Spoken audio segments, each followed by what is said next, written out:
Networking part two start करते हैं हम लोग। Networking part two, part one में हम लोग देख चुके थे कि कैसे कैसे कनेक्शन हुआ है पूरा पूरा। तो उसी को हम आगे बढ़ाते हुए अब हम देखने वाले हैं नेटवर्किंग का पार्ट टू। ठीक है भाई, बढ़ते हैं। एक बार छोटा सा रिवीजन करना बनता है हमारा, जितना भी हम पढ़ चुके हैं। नेटवर्क क्या होता है, बिल्कुल हमको पता है। दो कंप्यूटर कुछ इस तरह से कनेक्ट हो जाए।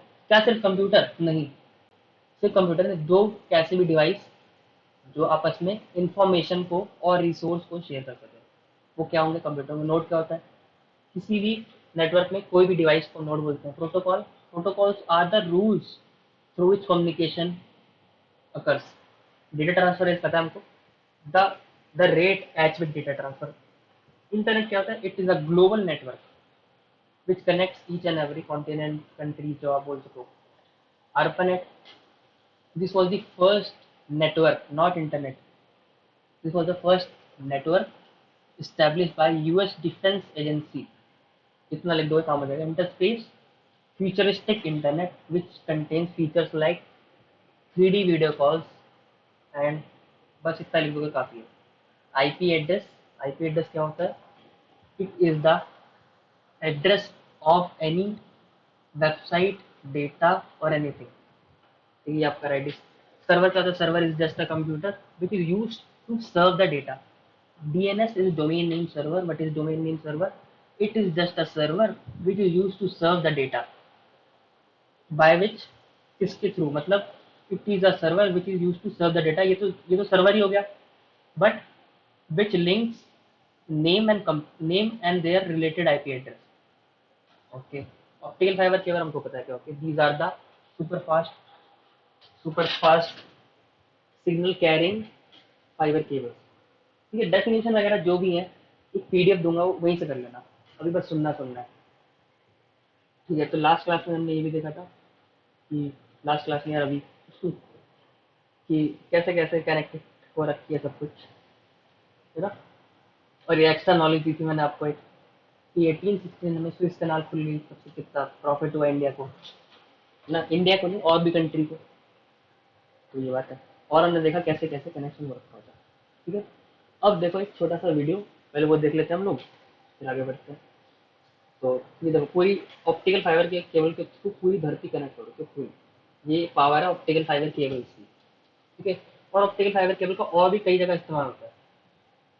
ये क्या कहते हैं, हमारा जो हॉस्पिटल्स वगैरह में काम आता है। ठीक है, तो हमने देखी थी एक मोटी सी वायर देखी थी, हाँ बिल्कुल देखी थी। तो ना असलियत में जो ऑप्टिकल फाइबर केबल होती है ना, वो ये नहीं है। ये जो मोटा ब्लैक है ये नहीं है। ये आपको दिखे ना छोटे छोटे, ये एक दो तीन, जो एकदम पतले पतले है ना, ये है असली में ऑप्टिकल फाइबर केबल। आप लोग ना अंदाजा लगा सकते हो कि ऑप्टिकल फाइबर केबल कितनी मोटी होती है। अपने बाल छुओ एक बार, इसी वक्त छू के देखो अपने बाल, अभी छू के देखो। ऐसे बात काम नहीं चलेगा। एक बाल निकाल के देखो, एक बाल इतना मोटा होता है ऑप्टिकल फाइबर केबल, एक बाल निकालो, है ना। तो आप लोग को अंदाजा लग गया होगा कितनी मोटी होती है ऑप्टिकल फाइबर केबल। अगर ऐसी बालों का गुच्छा बना होगा या चोटी बनाते हैं और उसको लपेट दो एक मोटी सी वायर में, तो वो मोटी सी ऑप्टिकल फाइबर केबल कहलाती है। बट उसके अंदर स्टिल बहुत सारी केबल्स होती है ना, जैसी ये दिखा रखी है, देखो मोटी सी, अब इसमें बाल के बराबर की कई सारी। तो हमको इस वाले लेक्चर में सिर्फ यही बात करनी है कि ऑप्टिकल फाइबर केबल्स कैसे काम करती है। ठीक है, तो optical fibre cable is the technology associated with data transmission using light pulse. जितना भी डेटा इसमें सिग्नल जो ट्रैवल करता है ना, वो सी की वेलोसिटी में चलता है, speed of light, which is 3 × 10⁻⁸ 8 metre पर सेकेंड, 3 लाख किलोमीटर पर second, traveling along with a long fiber which is used of plastic और glass। ये प्लास्टिक और ग्लास से बनी होती है, वही सब बता रखा है इन्होंने। आगे बढ़ते हैं। अब इसको देखना ध्यान से, ये ना ऑप्टिकल फाइबर केबल है। अब इसको निकाल लिया मैंने, एक केबल को एनालाइज करा, बाल के बराबर किया। ठीक है, एक केबल को एनालाइज करते हैं। अब इसमें से, इसी में से सिग्नल पूरा ट्रैवल करता है हमारा विथ स्पीड ऑफ लाइट। ठीक है, तो वो जो ट्रैवल करता है उसका एक फिनोमिना है, total internal reflection, class 10 chapter optics. ठीक है, पढ़ा होगा, नहीं पढ़ा मैं अभी बताऊंगा। और आपके 12th में तो है ही टोटल इंटरनल रिफ्लेक्शन। ठीक है, 12th के फिजिक्स में काम आ जाएगा ये जो मैं बता रहा हूँ। ठीक है, तो रिफ्रैक्टिव इंडेक्स हमको आना चाहिए उससे पहले, अगर हमको टोटल इंटरनल रिफ्लेक्शन को पढ़ना है। रिफ्रैक्टिव इंडेक्स क्या होता है कि जितने फैक्टर से क्या हो, स्पीड ऑफ लाइट घट जाए, जितने फैक्टर से स्पीड ऑफ लाइट घट जाए दूसरे मीडियम में जाने के बाद, उसको बोलते हैं रिफ्रैक्टिव इंडेक्स। ठीक है, तो ऐसे बोलते हैं हम लोग, refractive index is equal to speed of light upon speed of medium. ठीक है, स्पीड ऑफ लाइट हमको पता है 3 × 10⁻⁴ जो भी है, और मीडियम में जाके ना वेलोसिटी क्या हो जाती है, कम हो जाती है। मान लो 2 पॉइंट समथिंग हो गई, 2.5 हो गई, तो जो भी इसको डिवाइड करके जो भी आंसर आएगा वो बेसिकली 1 पॉइंट कुछ कुछ कुछ कुछ आएगा, है ना, 1 पॉइंट कुछ कुछ कुछ। तो ये क्या है, एक रिफ्रैक्टिव इंडेक्स है। दिस इज की प्रॉपर्टी ऑफ मटेरियल, किसी भी मटेरियल की प्रॉपर्टी होती है ये, और इसकी कोई यूनिट नहीं होती, क्योंकि मीटर पर सेकंड कट गया, मीटर पर सेकंड कट गया, नो यूनिट। और हर एक मटेरियल की अपनी खुद की प्रॉपर्टी होती है रिफ्रैक्टिव इंडेक्स। ठीक है, तो जैसे इस एक्सपेरिमेंट में बताया गया कि लाइट चल रही है और अंदर गई ग्लास में, तो लाइट थोड़ी सी स्लो हो गई और फिर वो आगे निकल गई। तो speed of light in medium और स्पीड ऑफ लाइट इन, हाँ मीडियम सॉरी, ऊपर वैक्यूम आएगा नीचे मीडियम आएगा। ठीक है, अब देखो, ये एक्सपेरिमेंट है छोटा सा, उन्होंने करके दिखाया। हमको पता है लाइट बेंड भी होती है, बेंड क्यों होती है ये पता ही है हमको, 10th साइंस में हमने पढ़ा हुआ है। बेंडिंग ऑफ लाइट, ऐसे ऐसे बेंड हो गई, तो ये बिल्कुल बेंड हो गई। This is called refraction. What is refraction? The bending of light, the phenomena of bending of light, जो भी ये डेफिनेशन वगैरह है वो है रिफ्रैक्शन की। बट इसी को थोड़ा सा और एनालाइज अगर करें तो ये है, अब मान लो इसका एंगल ऑफ इंसिडेंस मैं बढ़ा रहा हूँ, ठीक है, मैं बढ़ाता जा रहा हूँ, बढ़ाता जा रहा हूँ, बढ़ाता जा रहा हूँ, बढ़ रहा है, बढ़ रहा है, बढ़ रहा है, बढ़ रहा है, बढ़ रहा है। एक टाइम पे वो, एक टाइम पे पता क्या होगा, वो घूम जाएगा पूरा, एक ऐसा एंगल आएगा जिसके बाद लाइट जो जा रही थी वो अंदर ही आ गई वापस, अंदर ही आ गई वापस उस, और उस मिनिमम एंगल को मैं बोलूँगा क्रिटिकल एंगल। एक ऐसा एंगल पे आप डालो कि वापस आ जाए, उसको क्रिटिकल बोलेंगे। क्रिटिकल से ज़्यादा हुआ अगर, मान लो क्रिटिकल से ज़्यादा हुआ तब तो अंदर आएगी, पर क्रिटिकल से कम हो तो बाहर निकल जाएगी। क्रिटिकल वो मिनिमम एंगल है जो हमको इंटरनल रिफ्लेक्शन देता है। तो टोटल इंटरनल रिफ्लेक्शन यही होता है कि एक लाइट जब किसी, ऐसा ध्यान से देखो, ये कौन सा डेंस मीडियम है, ये रेयर मीडियम है। तो टोटल इंटरनल रिफ्लेक्शन होने के लिए पहली कंडीशन यही होती है कि डेंसर टू रेयरर जा रही है लाइट, है ना, डेंसर टू रेयरर जा रही है, तो वही कंडीशन लिखी हुई है, जो भी है इसकी डेफिनेशन लिख दी उन्होंने, और फिर बोला a light is in more dense medium, basically dense to rarer जा रही है तभी होगा हमारा। और angle of incidence of ray is greater than so called critical angle, critical angle से ज्यादा होगा तभी आपका टोटल इंटरनल रिफ्लेक्शन शो करेगा। ठीक है, तो कुछ ऐसी है, ऐसे भी तो ऐसे गई, अब ऐसे भी तो 90 हो गई है, जिस पे 90 हो जाए, जिस पे 90 हो जाए वही क्रिटिकल होता है, तो क्रिटिकल से ज्यादा हुई तो टोटल इंटरनल रिफ्लेक्शन हो जाता है। ठीक है, this is our critical angle. Critical angle एक ऐसा एंगल जिस पे 90 हो जाए, रिफ्रैक्टेड रे। तो देखो अब इसको ध्यान से देखना, ठीक है, जो ये है ऑप्टिकल फाइबर की केबल है, तो ये डेंस मीडियम है, हमको पता है, इसको कोर बोलते हैं। तो लाइट देखो कैसे चल रही है, ऐसे ऐसे चल रही है, क्योंकि डेंस से रेयर जा रही है, और हर टाइम पे हमने इसको इस तरह से डिजाइन कर रखा है कि वो चलते रहेगी, और अंदर वाले को हम कोर बोलते हैं। ठीक है, लाइट बिल्कुल जा रही है, कोई वाली दिक्कत वाली बात नहीं इसमें, है ना, अंदर वाले को कोर बोलते हैं, ये भी हमने देख लिया। ये ग्लास से बना होता है, और बाहर क्या होती है, एयर है, तो ग्लास डेंसर है और एयर क्या है, रेयर मीडियम। तो हमारी कंडीशन तो सेटिस्फाई कर ही रही है यहाँ पे कि हम लोग किससे जाएं, डेंसर से रेयर जाएं, है ना। बट क्योंकि ग्लास से बना है तो हमको उसको प्रोटेक्ट करना पड़ेगा यूजिंग प्रोटेक्टिव कोटिंग, क्योंकि ये ग्लास से बना हुआ है, वरना टूट फूट सकता है रास्ते रास्ते में, कुछ भी हो सकता है। तो हमको इसको करनी पड़ेगी प्रोटेक्शन। ठीक है, मैंने इसके ऊपर क्या लगा दिया, प्रोटेक्टिव कोटिंग लगा दी है। ठीक है भाई, लगा दी मैंने, बिल्कुल सही वाली बात है। बट जैसे मैंने लगाई ना, आपने चीज नोटिस करी, एक गड़बड़ हो गई, एक बड़गड़ हो गई, बड़गड़। तो बड़गड़ पता क्या हुई कि ये क्या बन गया पता है, ये बन गया रेयर मीडियम, और उसके बाहर का मीडियम बन गया डेंसर मीडियम। अगर इसका फ्रंट व्यू देखो ना, अपनी आंख को यहाँ लगा के देखो, ये आपकी आंख है, ठीक है, यहाँ से आप इसको प्रकाश डालो और ऐसे देखो, आपको ना ऐसे दिखेगा, एक ऐसे, एक ऐसे। ये जो ग्लास होगा ना, ये ग्लास, ये वाला ग्लास, ये आपका रेयर हो जाएगा, और ये जो कोटिंग लगेगी ये डेंसर हो जाएगा। पर कंडीशन क्या होती है, डेंसर से रेयर जाए, आपकी रे कैसे जाएगी, रेयर है टू डेंसर। तो ये ना गड़बड़ कर दिया आपने, आपने कर दी बड़गड़। यही प्रॉब्लम है इसके साथ, यही प्रॉब्लम है कि आपको डेंसर से रेयर जानी है, तो ये लगा के आपने रेयर टू डेंसर कर दिया। तो इसके लिए हम पहले क्या करते हैं, इसके लिए हम कोर है जो ग्लास से बना हुआ है, इसके बारे में चीज लगाते हैं जिसको बोलते हैं क्लैडिंग। अब क्लैडिंग का आप लोग गेस कर सकते हो कि इसका रिफ्रैक्टिव इंडेक्स कम होगा कोर से, तभी तो हम डेंसर से रेयर जा पाएंगे। इसलिए हम लोग एक चीज लगाते हैं क्लैडिंग, और कोटिंग तो होती है ये प्रोटेक्शन करने के लिए। तो ये तो ऑब्वियसली बात है कि कोर का रिफ्रैक्टिव इंडेक्स ज़्यादा होगा और क्लैडिंग का रिफ्रैक्टिव इंडेक्स कम होगा। ये बात तो बनती है, ये बात तो ऑब्वियसली बात है, आपको समझ में आ ही रही है। तो देखो इसका ये वाला डायग्राम देखो, ये कोर है, ये क्लैडिंग है। क्लैडिंग का रिफ्रैक्टिव इंडेक्स कम, इसका ज़्यादा, और ये तो कोटिंग है, बफर कोटिंग। तो ये वाला डायग्राम ना बना लेना अपने एग्जाम में, ये वाला डायग्राम वो पूछ सकता है, right the structure of optical fibre cable, कैसे बनी होती है, कोर, क्लैडिंग, क्लैडिंग ऊपर नीचे, और कोटिंग, और सबके रिफ्रैक्टिव इंडेक्स आप बता सकते हैं। और ऐसा क्यों किया हमने ये भी बता सकते हैं, क्योंकि डेंसर से रेयर हमको जाना पड़ेगा, तभी टोटल इंटरनल रिफ्लेक्शन होगा। ठीक है, देखो अब ध्यान से देखना, मैंने क्या किया, क्लैडिंग लगा दी उसके बाहर, कोर के बाहर कैसे लगाई, ये देखो कोर क्लैडिंग ऐसे लगा दी मैंने।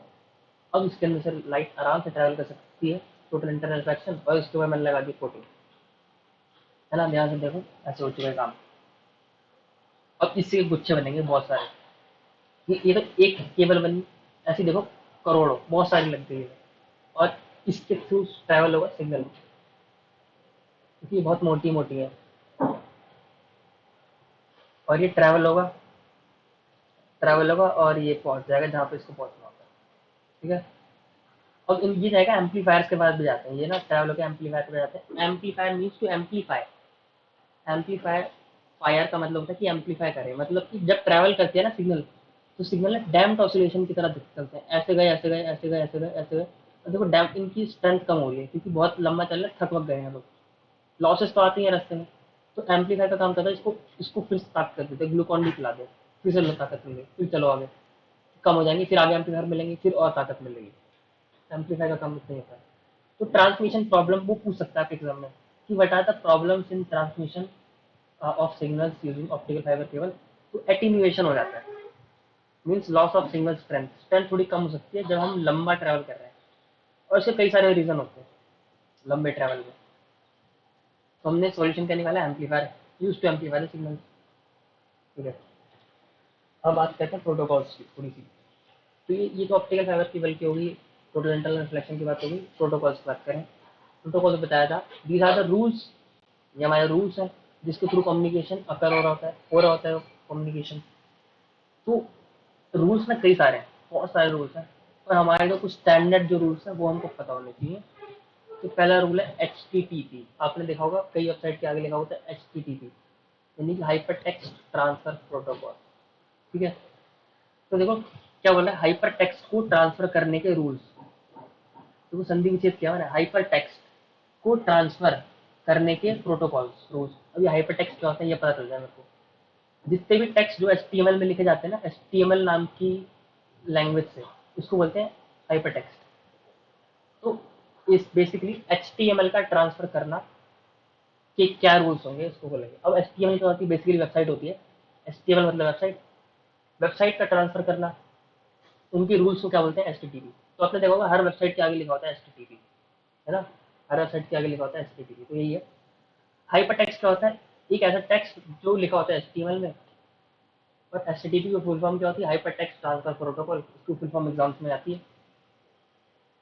आप बल्कि किसी दूसरे एग्जाम की प्रिपरेशन भी करो ना, तो इतना कंप्यूटर तो हर जगह आता है ना, इतना ही बेसिक है। UPSC SSC आपका ND हो गया, जिसमें जनरल स्टडीज है, ये जनरल स्टडी है, सारी बेसिक बेसिक बातें हैं। तो HTTP इज अ प्रोटोकॉल, एक ऐसी protocol use to deliver data. कौन सा डेटा, HTML वाला डेटा, उसमें इमेजेस भी हो सकती हैं, वीडियोज भी हो सकती है, from one computer to another computer on internet. ठीक है, लैंग्वेज ऑफ सर्वर ही बोलते हैं, तो खैर ये तो नॉर्मल सी बात है।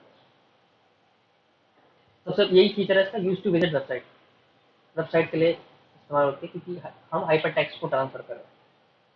तो आपने कई बार देखा होगा HTTPS लगा होता है कहीं पे, HTTPS, वो S क्या होता है, ये S क्या लग गया, S का मतलब होता है ना सिक्योर, बस इतना सा मीनिंग होता है।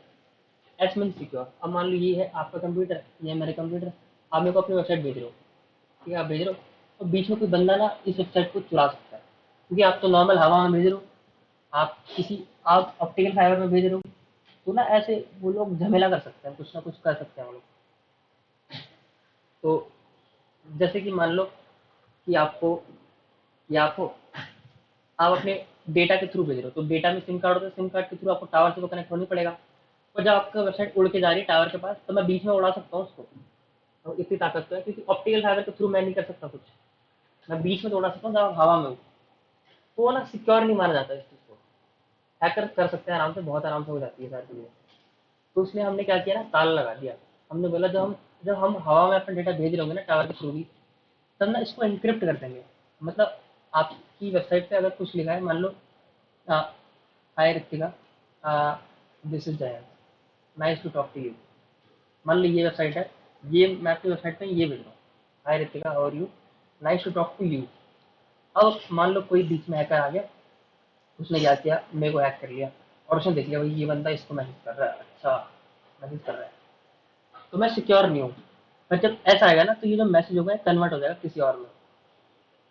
ठीक है, ये कन्वर्ट हो जाएगा C#504T, कुछ भी ब्ला ब्ला ब्ला है ना। अब अगर आप अपने हैक कर भी लिया ना, तब भी आप पता नहीं कर सकते कि मैंने क्या लिखा है। इसलिए ये वाले रूल्स को बोलते हैं सिक्योर्ड रूल्स। आपको क्या करना है, अपने मैसेज को बस थोड़ा सा एनक्रिप्ट कर देना है, वो आपका HTTPS कहलाएगा। तो जब अब जैसे आपने हेलो भेजा, तो हेलो कन्वर्ट हो जाएगा ऐसे। तो आपके हेलो को अगर किसी ने पकड़ भी लिया, तो उसको समझ में नहीं आएगा क्या है वो, है ना। वही लिखा हुआ है, HTTP is considered not to be secure. In HTTP data is send in plain text while in HTTP data is encrypted. HTTP is slower. HTTPS slower होता है।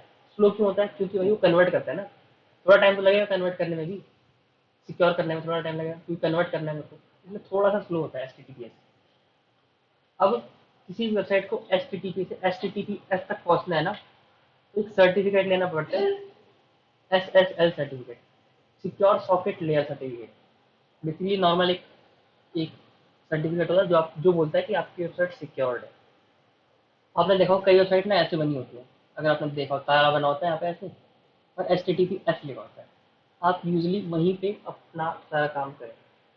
एच टी टी पी वाली वेबसाइट पे कभी मत जाना, ठीक है।